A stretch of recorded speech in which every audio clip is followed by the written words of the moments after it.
With over 400 celebrity interviews and tons of pop culture nerdiness, Too Opinionated is a safe haven for your inner geek. Find us at meistercon.com or on YouTube under MeisterCon Pod. And please subscribe. It would really help us out. Thanks, everybody. Hi, everybody. Welcome to another edition of Too Opinionated. So excited today. I've got actress, director Jeneen Robinson with me. So welcome, Janeen. Hi, thank you. Thank you for having me. We've been getting to know each other and found out that we're from the same area, which was pretty nice. I don't get to talk to too many from the West Virginia area. So it was a good surprise. Who knows? That raised you up just a little bit with me. I got some street cred with you. You know, there's more people in LA than we have in our entire state of West Virginia. Okay. Trust me, I was overwhelmed when I moved here. There's so many people out there. I love it in LA, but yes, it's crowded. Yes. Yes. And there are more people coming. I'm like, hold on, why? No, it's so expensive there too. Yes, and they're constantly building new buildings. But there's a lot of attrition too. A lot of people are leaving. You know, when the pandemic hit, a lot of people left. But it's a heavy, well-oiled machine. Trust me, there are a lot of people moving here. But it's the traffic is ridiculous all the time. Yeah. I don't try to drive in LA. I let somebody else do that. That's smart. I don't want any. Now, like New York, worse than LA to drive in. Exactly. But just a little bit worse. Just a little bit, not too much more. Yeah. When people visit me, I'm like, here's a car, you go for it. I don't want to drive you around. I don't want to. They're a little more polite in LA as far as the driving. In New York, you better get out of the way because they'll push you out.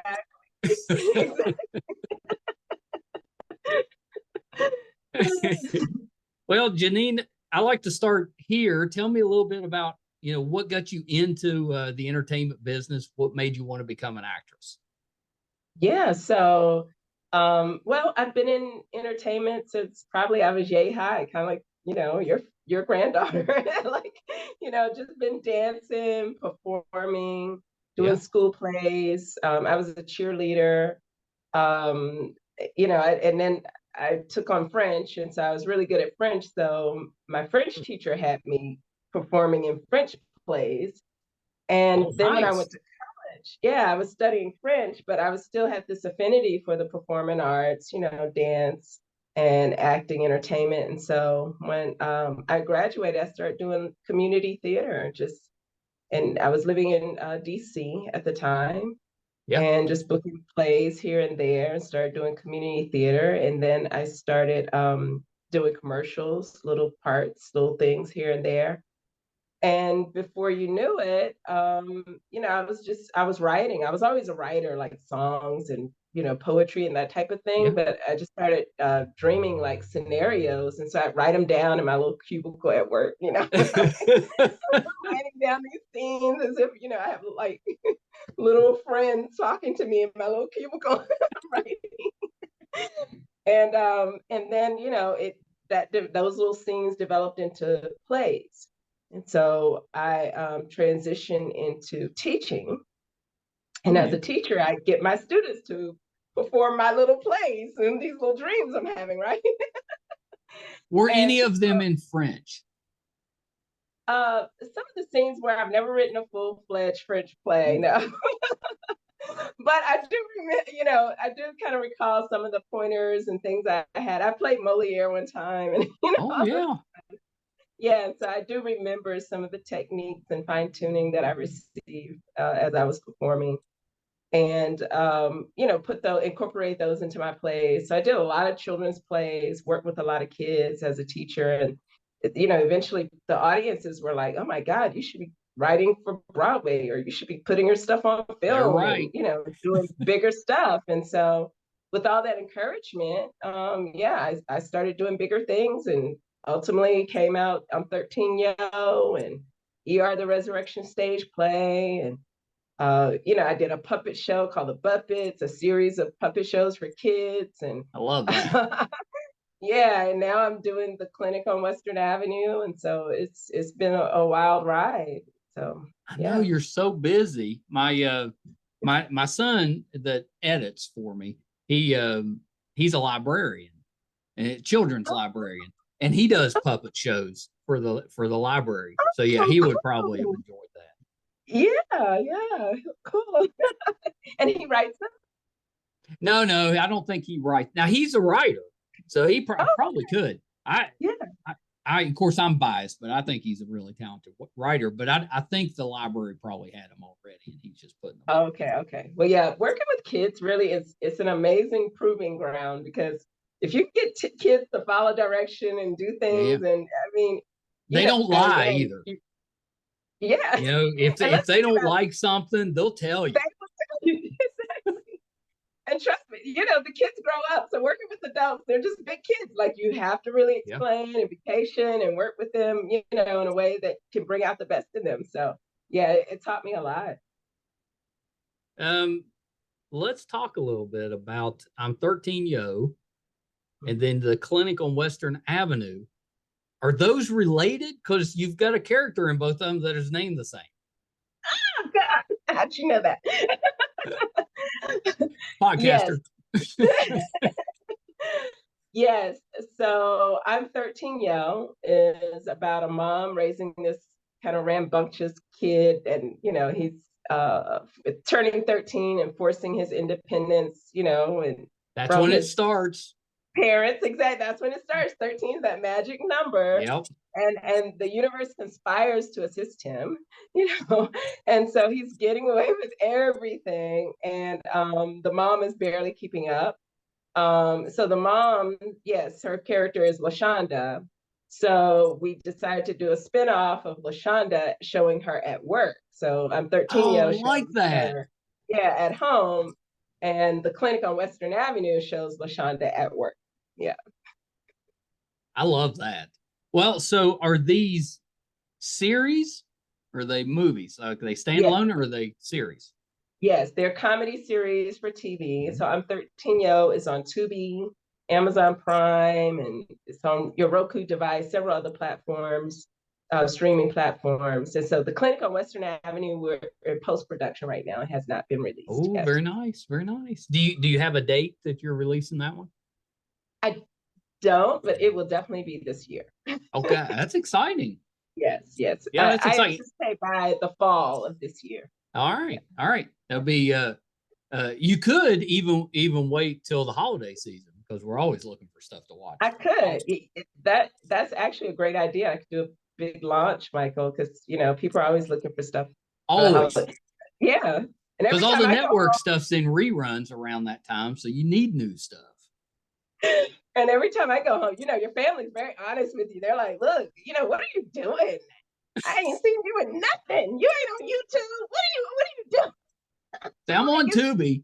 Tubi. Exactly.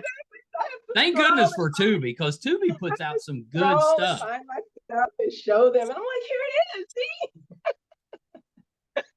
See? But yeah, the holidays are great times.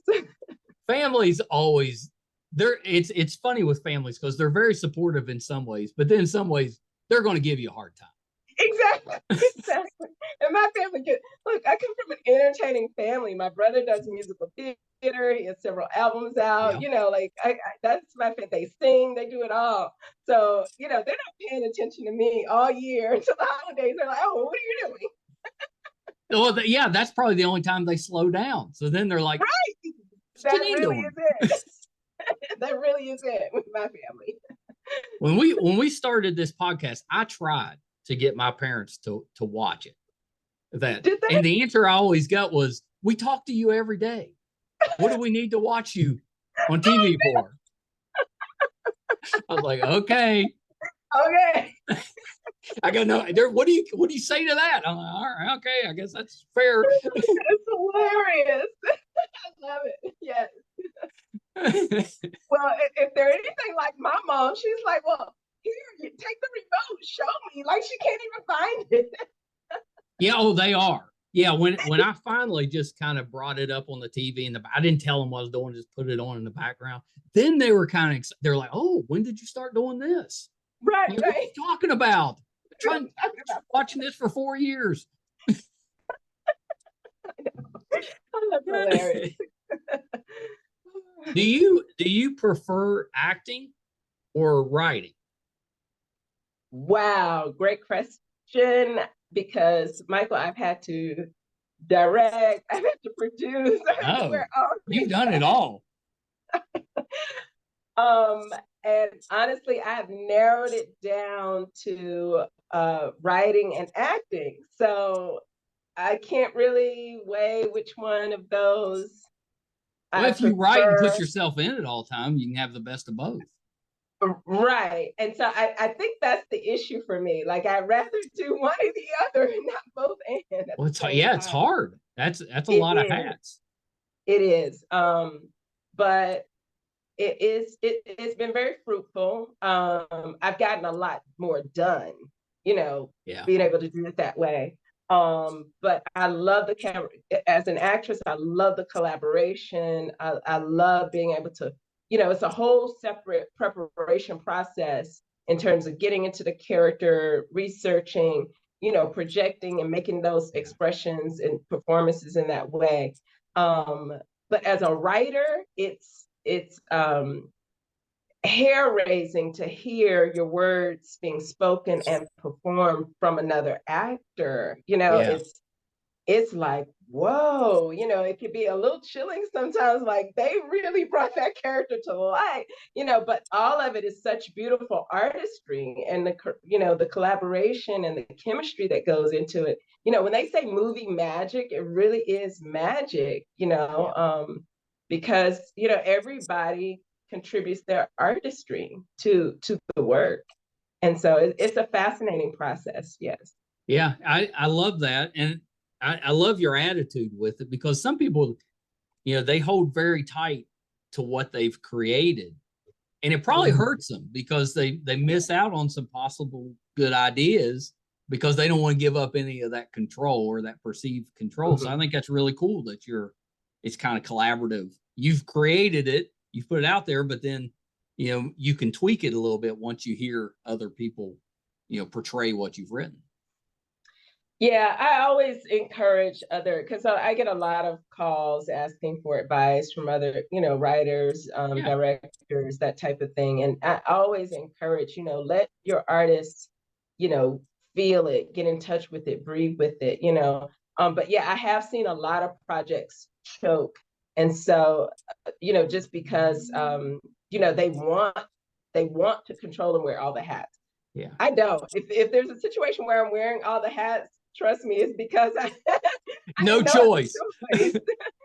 But I've been blessed, Michael. Like once you start the ball to rolling, from the plays that I did in Maryland and even the plays I did here, like once people see what you're doing, like I've been blessed to have people join in and and either volunteer their time or either people give me money and I'm able to hire the appropriate crew and Yeah. hire the appropriate people who can help me with the project. So I was really blessed by the time I did I'm 13 Yo. By the time we did, because we did it in two parts. There was the first episode that I did, wrote, directed, produced. But then by the time we did the whole series, episodes 2 through 5, I had a whole nother director and crew and a whole new team to really just bring it to life. Ariel Noel was just brilliant with it. And, she worked with Insecure and a whole bunch of other, Oh yeah. major Big productions and projects. Yeah. yeah, big projects. And I had Jonathan Walters, who was an actor, so we were really blessed to get these people who knew what they're doing, knew how to just grab a script and run with it. Yeah. And so that's what really made it great. So that by the time we had the clinic on Western Avenue, they saw this whole repertoire work that, I've done over the past, 30 years. And they're like, okay, well, let's make an investment in the next project. And then I had Andre Coleman direct the clinic on Western Avenue. And he's a writer as well for the LA Times. And, I had a whole bunch of beautiful artists to just contribute and collaborate. You know, my first AD, second AD, all these people had worked on major productions and just knew how to just jump in with both feet and run with it. And so it really, really is turning out to be a beautiful, amazing work. That, you know, my DPs, you know, so once you really get going, it takes I call it my life's work. Michael, honestly, when I first moved out here, I was like, I'm gonna do this on a trial, but you know, like every artist moving to LA, I'm gonna do this on a trial because I'm a Southern girl. I'm from Virginia, Michael, right? Like, I'm gonna do this for 2 years and then I'm moving back home. That's right. That's right. I'll give it a little chance, but then I'm back. Right. If it doesn't work out, I'm going back. But I have been in LA for 20 years and Wow. I've learned to not put a time limit on it and just call it, this is my life's work. And I want to see it evolve. I want to see it grow. I want, you know, I want to be open to whatever new projects I'm feeling, and then just see it. So I've written a lot of projects I haven't even produced yet.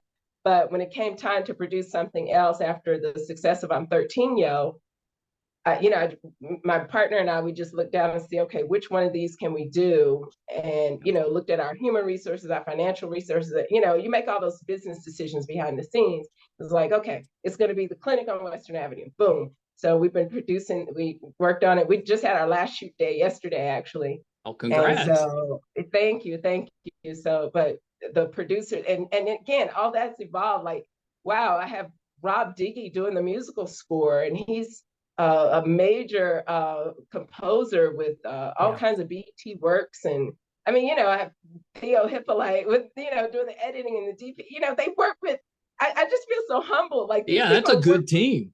Yeah, these people have worked with amazing artists in Hollywood, some of the top-notch people. And so I'm really blessed and honored and humbled to be able to collaborate. But again, you just got to keep going. I mean, you know, well, you have a podcast, you know, so you know, that's all you do. You just keep plugging away, and it's, I'm sure it's the same thing. Something comes up every day that's an obstacle that you got to get past. Sometimes it's minor, sometimes it's major, but you gotta work past it. So yeah, it can be a little time consuming, a little stressful at times, but it's worth it. You know, you get something that you've created out there. I mean, that's pretty great.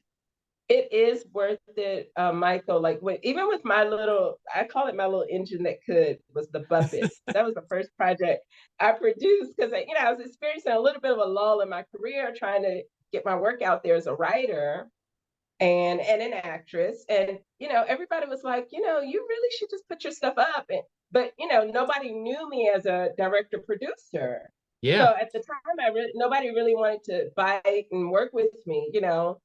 And so a friend of mine was like, you can do it. I'll give you my camera. Just do it. So honestly, I got in my living room.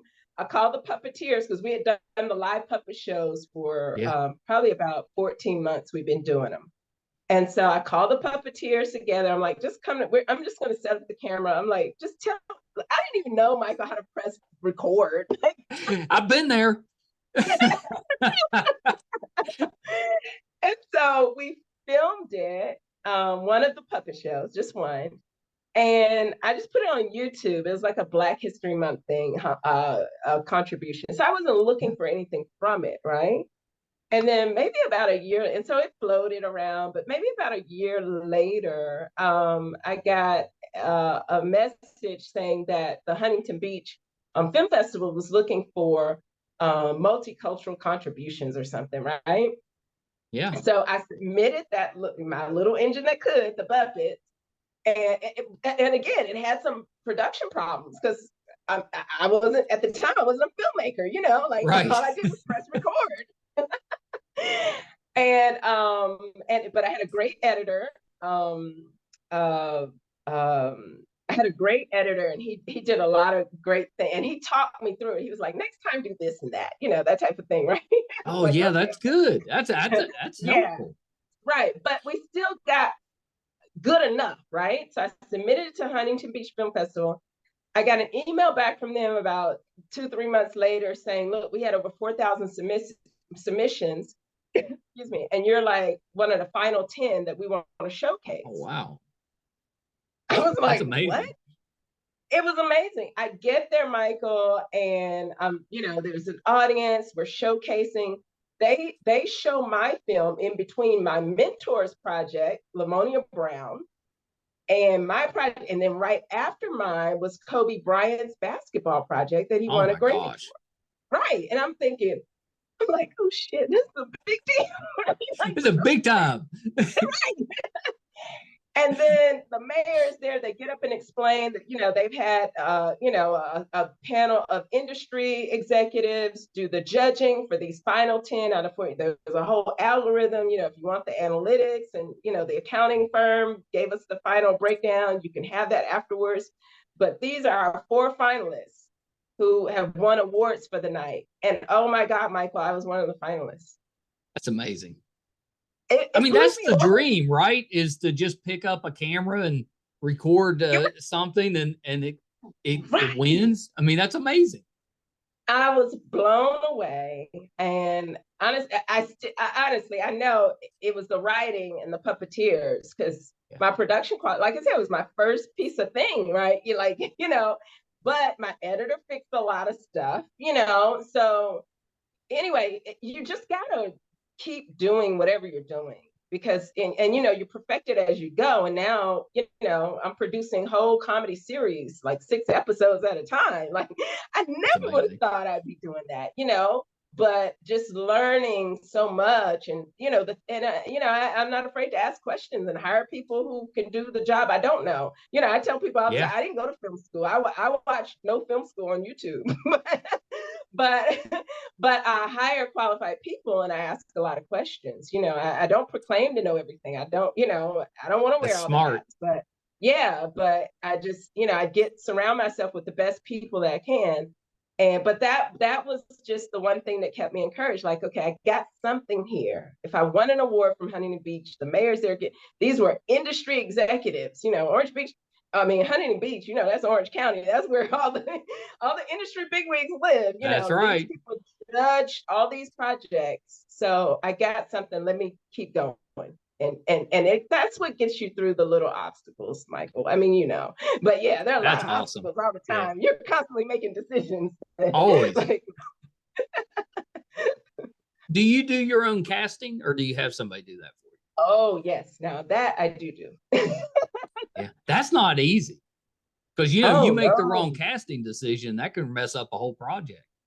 It absolutely can. And more and more, Michael, it's not just the performance on the screen, it's offset decorum. And that's why I look at resumes. And I probably take more time casting than most casting directors, or most independent filmmakers, because I want to make sure you're going to give me the range that I want and the depth of work that I want, not just this one slice of 2 pages, these sides that I've given you. So I look at resumes, I look at your reel, I look at who you studied with, and I pour through these, Michael. And honestly, sometimes on average for each project, so say I have a core cast of 5 and maybe about 10 supporting, day player roles, right? Yeah. So that is 13, 15 people that I need to cast. On average, I'm getting about anywhere between 5,000 and 6,000 submissions. Oh, wow. Yeah, that's a ton. For one project. Yeah, people around the world want to be in this business like crazy, Michael. That's the truth, which is why everybody works so hard at it, because you've got millions of people behind you. If you don't work out, you just go to the next person. And honestly, I honor the creativity in everybody. And so that's why I take the time to pour through their resumes, their reels, and select who wants to, because I know they're putting their passion into this and they really want, you know what I'm saying? So I'm not going to just fly by them, let me take the time to consider this person and their artistry as an individual. So it takes a lot of time for me to do my casting. It might be a little slow process for some people, but I know they're serious about their craft and they want to be seen by me. That's why they submitted it. So let me take the time to really consider them before I make my choice. Yeah. Who's playing your 13-year-old? That is Da Vinci Santana.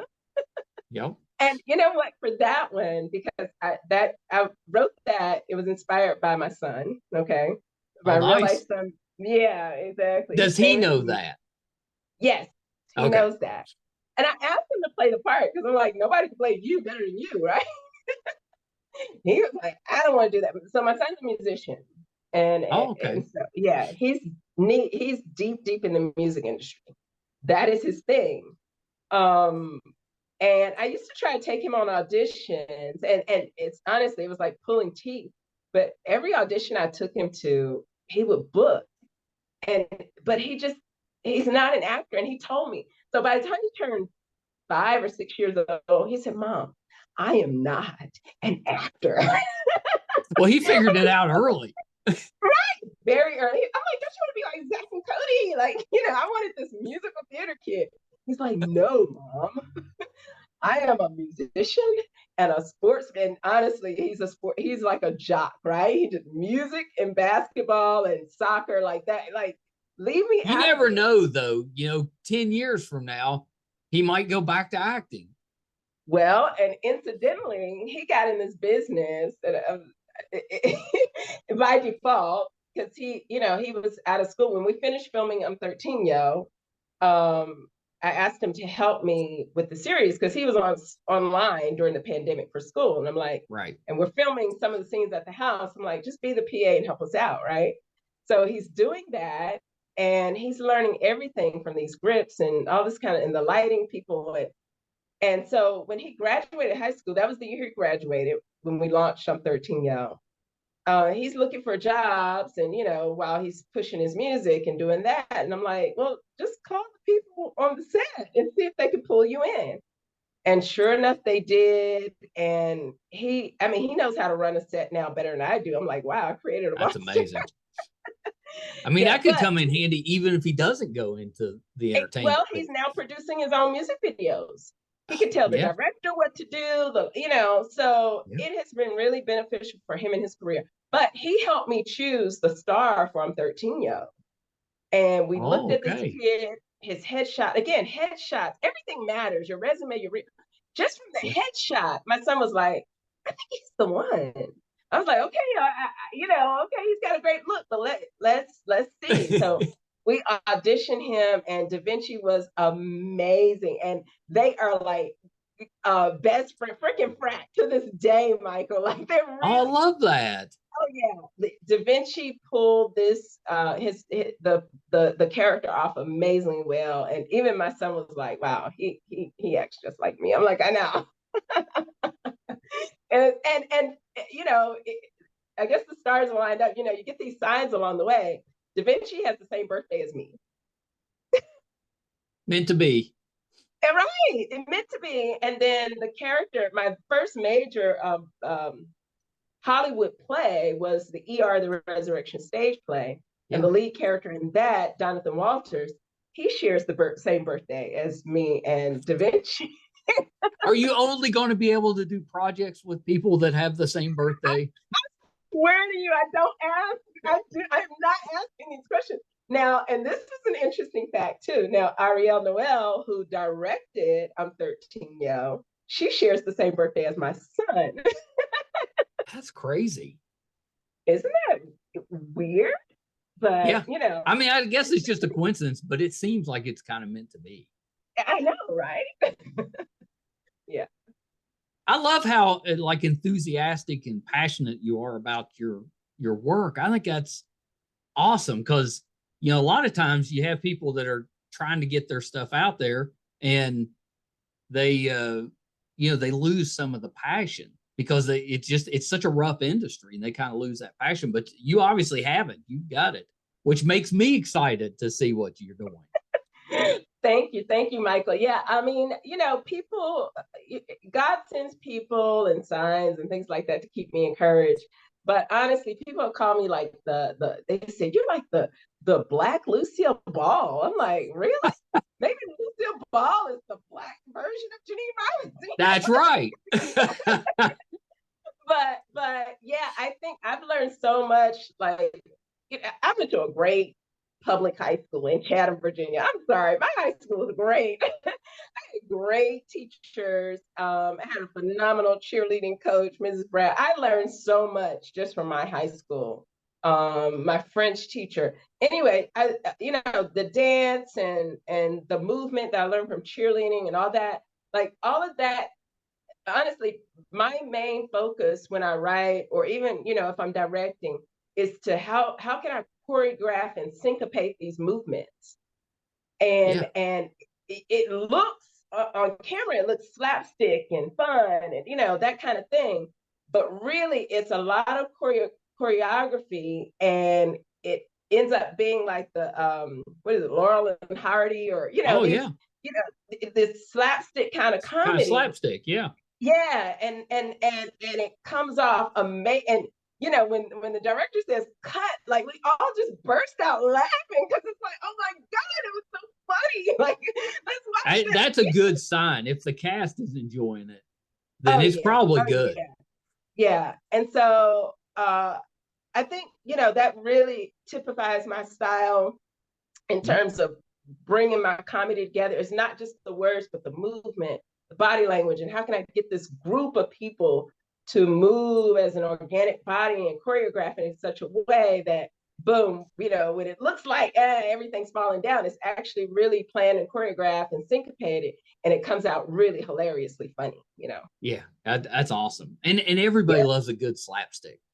Yeah, exactly, right? I mean, and I grew up in a funny family. Like I had a brother and cousins and a play brother. Like they were so crazy. Like it was always like a lot of fun, joking around and that type of thing. So it's just, I don't know, I got it. Was there any scenes in I'm 13 Yo that your son was like, Mom, why did you put that out there? Was there anything about him that would be embarrassing? Yes. So let's tell it all, Michael, right? That's right. Let's tell it. So the conversation about, it was probably two of them. So one of them was the conversation about college. Because my son decided he was a no college person. Yeah, I know. Younger people now, the majority of them, I think, are going that route. And I'm not sure they're wrong. I mean, if you can get out there and start working and get a career, I'm not sure that you need the debt and stuff that most of us kind of went through. Exactly. Yeah, exactly. So once he got into production, I saw, well, really this is a skill set that he has, and he can make it work. My son, 18 years old out of high school, was working sets, making $1,500 a day. That's amazing. Yeah. And so I'm like, you know what? I can't knock his plan. Yeah, no college. Yeah. Well, he can always go. If it doesn't work out, you can go. It doesn't matter how old you are. So in the scene, Da Vinci Santana, who plays Malcolm, is like, you have what, 4 years of college and all this debt? Like, so he's jibbing his mom about college. And I'm like, look, don't embarrass it. Both your parents went to college, right? Yeah. And so anyway, he's like, Mom, why did you tell that? He's like, I have more followers than you. And I'm like, you really told me that though. Like, look at my Instagram. Like, he's like, look at my Instagram and look at my dad. Like, we have checks. We're verified. And then, I'm sitting there, my middle-aged self, like, what? Like, So that was one of them. And then there's one scene in one of the episodes where he went out of town, and I didn't know that he had gone out of town. Yeah. And so here in the episode that I put him, the character in, he went to Vegas, and he's, exploring things like that. But in real life, my son went to San Diego with friends, and it didn't tell me about it. And I'm calling and looking for him. He's down in San Diego at a party. San Diego's 2 hours from LA. Like, who wants their team? You're underage. Like, what are you doing? We've all been there though. I know. Like you got to be a parent. You gotta correct it. But we know, you've done it yourself at some point. You've done it, right? Oh God! So he's at this party and he's looking at the phone like, "Oh God, my mom's calling. Like, where are you? I gotta get back." And so like telling his friend, like, "Oh my God, we gotta get back. How soon can we get back to LA?" 2 hours. It's not going to be quick enough to keep you out of trouble. Exactly. So yeah, it wasn't until months later, of course, Michael, that I knew the truth, right? Yeah. Well, I was going to ask you, did you ever find, I guess you did. You found out that it was months later, like, oh, my phone died, or oh, I'm like, come on, we were having fun. I didn't know you were calling. Whatever, dude. Kids.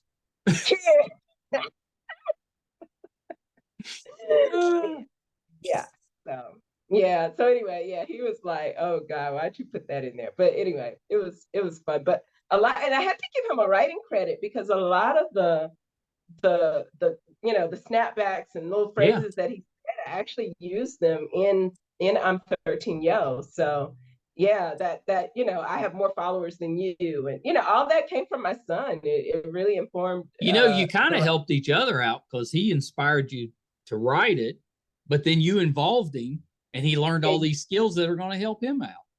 Absolutely. And I've told him, I'm like, use 13 Yo, but and we released the soundtrack because he wrote the theme song. Oh, he did.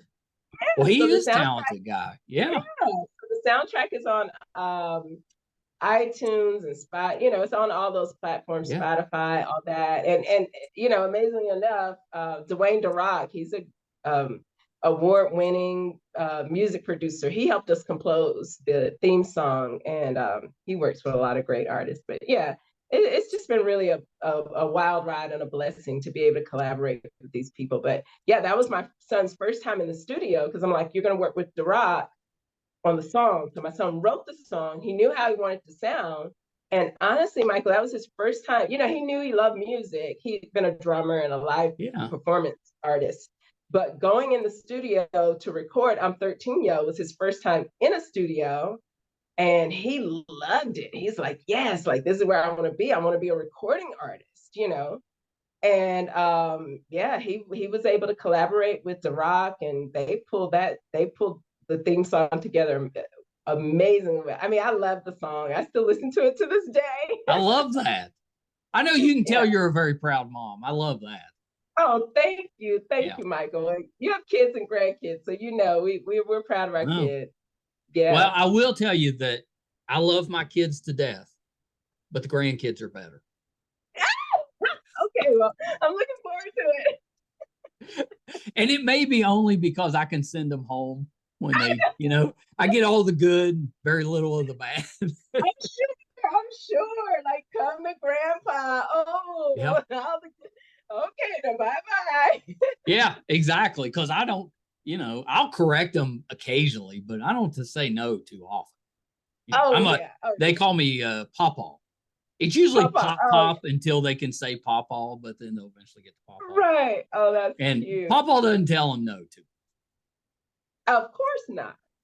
Which sometimes is a detriment, but if they get too hyper or whatever, or rowdy or stuff, I just call their parents.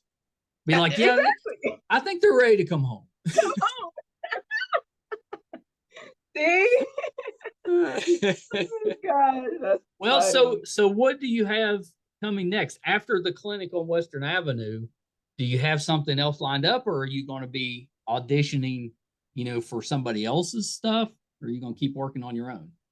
Yeah. So, I had to take a little bit of a break, a couple of months with my agent just to finish this project. Yeah, of course.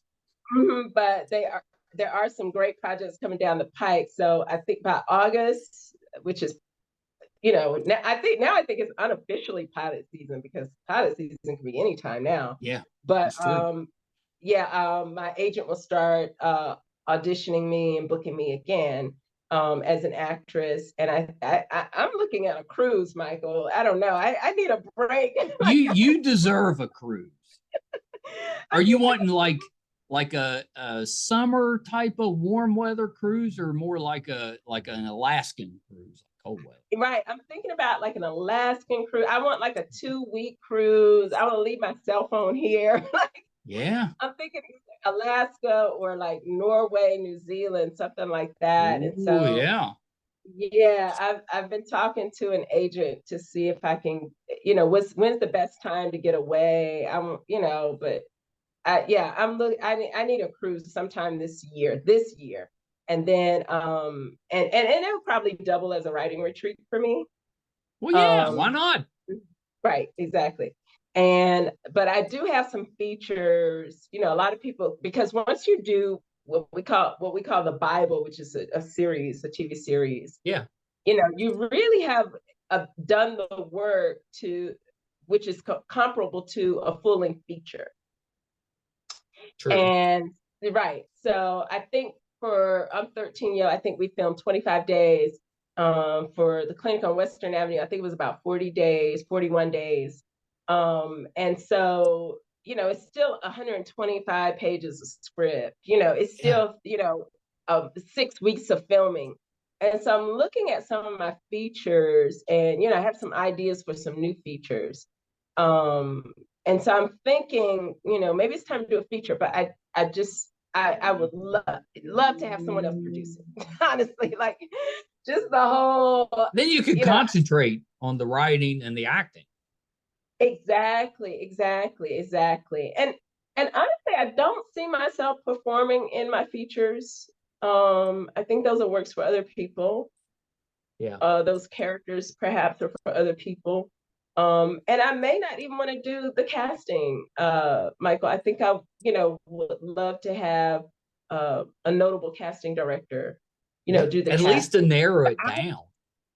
Right, exactly. But I want to act in other people's part. I really want to continue to. I love performing. I love digging into a character. You know, give me something I don't know, I've never understood or read or referenced before. Let me research the devil out of it. You know, I want to know what it's like to be an astronaut, or, you know what I'm saying? Like, I want to know what it's like to be these other characters, and I want to embody that. So I definitely want to dig my heels into some more acting, and yeah, some more writing for sure.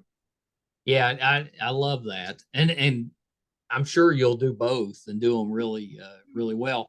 You seem to be extremely talented and very happy with what you're doing, and that doesn't happen all the time. Yeah. You know, usually they're like really talented but troubled, or they're like overly enthusiastic but not real talented, and you've got both. Thank you, Michael. I'm flattered. Yeah, it takes you know, like your grandkids, like growing up, they're like, oh, she's so cute. Oh, you did a good job. It's like, you know, when you get in a big league, it's like, did my family just tell me that because they love me, or you know, coming from a small town in Chatham, it's like, was it because there was nobody else? You know? See, now you're speaking my language. That's always what I do. I'll be like, I can't just accept the compliment. I'm always right. What's behind you? But yeah, once I started performing community theater, and, you know, my gifts and talents were affirmed by other actual professionals, and, you know, I would go out and be cast, and, you know, I knew that they were like these massive calls, like 300 girls or whatever, and I get picked, or, you know, things like that. And even a show, I did a 2.5-year running series called the Hip-Hop Wizzard of Oz. And I think, you know, you got some awards for that, right? I got an award there. I got Best Actress there. And so these are the things that really affirm for me and give me the confidence to say, okay, you know, I got something. And you know, even being in the room, my acting coach, my acting classes, gosh, I was with Steve McQueen's grandson, like people who've been on some like major. That's like acting royalty right there. Tell me about it, right? And, you know, I'm working out scenes with these artists, like, you know, I'm doing Fences, you know, which Viola Davis, like, these are tough acts to follow, right? So thankfully, I'm like, shit, at least I'm workshopping it, you know, at least, you know, like, keep the door closed, please. But I'm in the room with all these greats, you know, my acting coach he was in Ghostbusters, and, you know, all these people in the room, and when you finish, you know, they're going to be honest with you. And when you finish, they're like, Janeen, you gave me chills. Like, that was amazing. And, you know, so, you know, Yeah, I have the awards. They're in here on the wall, but I have the words of affirmation from other people, and the collaboration of other artists, and the fine tuning from my coaches, my acting coaches, my professors, my teachers, and all of that really, really means a lot to me. It means the world to me. It really does, Michael. It Yeah, that's amazing. keeps me encouraged. What was your role in the Hip-Hop Wizard of Oz? I was the Wicked Witch of the Westside. I had a feeling you were one of the witches, but I wasn't going to choose which one. Are you seeing my wicked side, Michael? Did you have to sing or rap or anything like that for the role? We had to do some vocals, some what they call ADR. You probably know about that. Oh, but yeah, because the writer director, she rewrote some of the musicals there, and so it's a little bit of singing, but definitely some. And then I played 13 roles in that show. That seems like a lot. It was a lot. I have no idea how we did it, but I had more costumes than anybody in the whole thing, right? Even more so than Dorothy. Well, Dorothy kept the same outfit, but yeah, my main character was the Wicked Witch of the West, and that's the one where you could, and then I played one of the jazz dancers, because a lot of dance in that. It was really a show about dance. Yeah. So I was one of the jazz dancers, and one of the it wasn't an ice sculpture, but it was some type of statue in Emerald City. I played that. And so anyway, we played various roles. So some of the performances I did, I was unrecognizable. But my main character role was the Wicked Witch of the West. And it was a lot of fun. And so I did a lot of off script ad-libbing, and the people would, they just loved it. So I got Best Actress. Yeah, well, the great thing about those type of shows where you have to do so many roles is you learn so much. It teaches you so many things that you probably wouldn't get if you just showed up on a set and played the one role and went home. Exactly. And you lose so much weight running up and down stairs and changing clothes. You should write a workout book.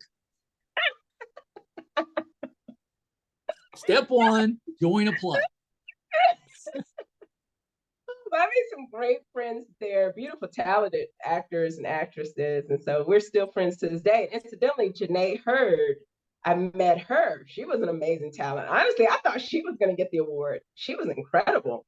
But she was amazing in the Hip-Hop Wizzard of Oz. And we met there. And then she performed in my I'm 13 Yo series. She was the best friend to LaShonda. She played Coco, did a phenomenal job. And then Janae came back for the clinic on Western Avenue and played a first lady for me. So yeah, she's doing great. She's doing great. Isn't it great when you meet people and then get to, utilize them in things that you create down the road? I love that. It really is. It really is. And sometimes, Michael, it's like partying again all over with your friends. Yeah. Like, because honestly, it's business. Trust me, it's business, when you get on set. But when you're doing the performances and stuff, it's like one big party. Like everybody's having fun, and you're doing what you love, and the beauty of it is just great. So yeah, I love that. Is there going to be more seasons of I'm 13 Yo? That's a great question, Michael. People see the series and they ask me for more. Yeah. They're constantly asking for more. That's a blessing. It is. So Malcolm has grown up. Yep. Da Vinci now has a rap career. He signed with Columbia Records. Oh, really? I think. Yeah, Columbia. Yeah, I think he signed with. So he's really pushing his rap performances. So I don't know about what his availability would be, but they were like, it could be I'm 21 Yo. Like people are giving me all kinds of ideas. Well, yeah, it could just be him a little older to see where that character went. Right, because we know, hey, these kids, they go in stages now. Like 13 is a big thing, and then the next 18 is a big thing, 21 is a big thing. Yep. Yeah, but I don't know. We'll see. Yeah. I think the clinic on Western Avenue definitely has some longevity to it. I'm 13 Yo. People see it. It has some longevity to it. So there may be a season 2. Who knows? I'm crossing my fingers that you get a season 2. Did Da Vinci cross over to the new one? Does he make an appearance in the new one? In the clinic on Western Avenue? He makes a phone call to mom. So Okay. she just had like this really shitty day. I'm sorry, can I use? Oh, you can cuss. Yeah, that's okay. Oh, okay. Okay, yeah, okay. You've ruined everything.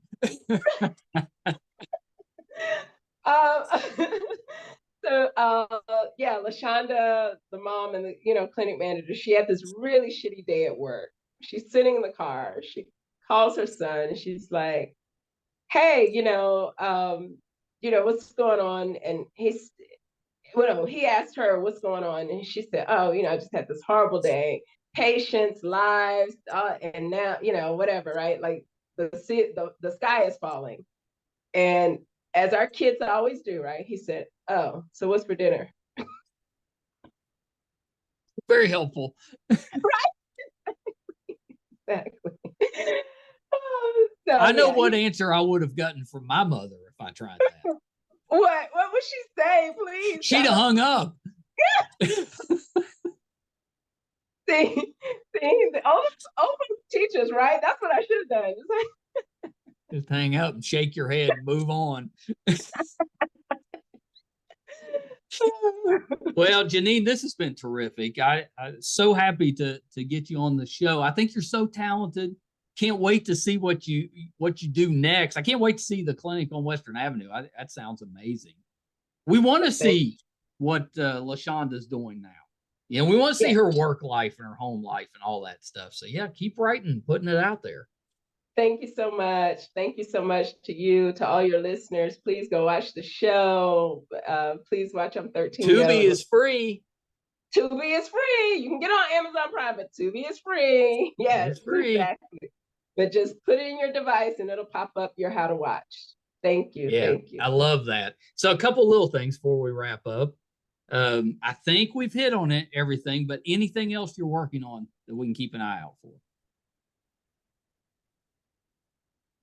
No, I think that's it. Yeah, I think I hit on everything. Mm-hmm. Working on that cruise right now. Right, exactly. I am, Michael. So last thing is, where can we find you on social media? Okay, so it's Goddess Boss. So it's that time. GODDEZZ. Oh, ZZ. Let me double check, Michael. Let me double check. You got so fancy with it, you can't remember it. I know. Yeah, okay, all right. Okay. GODDEZZBOSS. So it's boss traditionally. I can remember the Z's or the S's, but yeah, Goddess Boss. Well, I know when I put your name into Instagram, it just came up. Oh, okay. Well, yeah. Just put in so Janeen Robinson. Yeah, so it worked Janeen out. Robinson. Yeah, it worked out really good. I used to be the only one in the world, Michael, but now, hey, there are 8 billion people in the world, so there are more Janeen Robinson. I know. And I used to pride myself on the fact that I spell it the right way. But now people are caught on. They've caught up. I guess. I mean, you're talking to a guy with the last name of Wall. There's like 1 billion. Right. And nobody names their kid Mike anymore. But when I was younger, everybody named their kid Mike or David or John, something like that. Yeah. There's a ton of them out there. Well, Janeen, you got to come back. Maybe when the new show drops, you can come back and give us an update.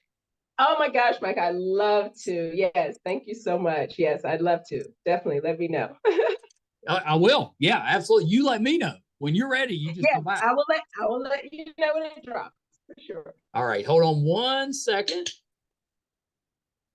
So we are wrapping up, and it dawned on you that you're actually in a movie that's coming up. What's the movie? So the movie is called Maybe Someday. It's written and directed by the great Michelle Eaglin. It has won over 30 awards. My God, it's just trending across the world. Yes, it's a wonderful, wonderful movie. I encourage you and all your podcast followers to watch it.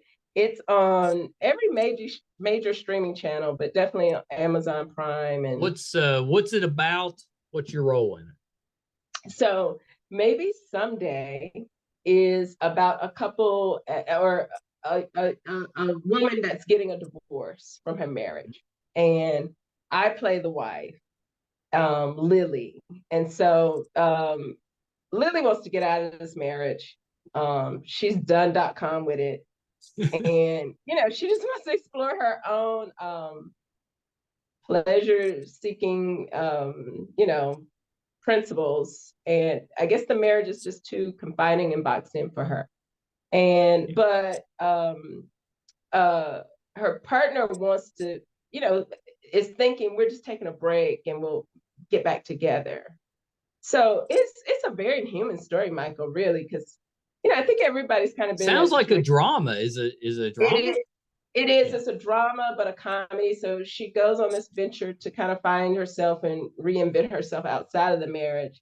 And sure enough, she's with friends who nurture her and support her and just help her kind of, deconstruct everything that happened.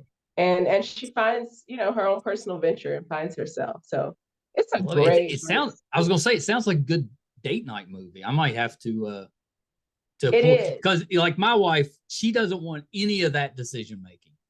But if I choose poorly, I'll hear about it. You're gonna hear, oh my God, don't you hate to choose movies?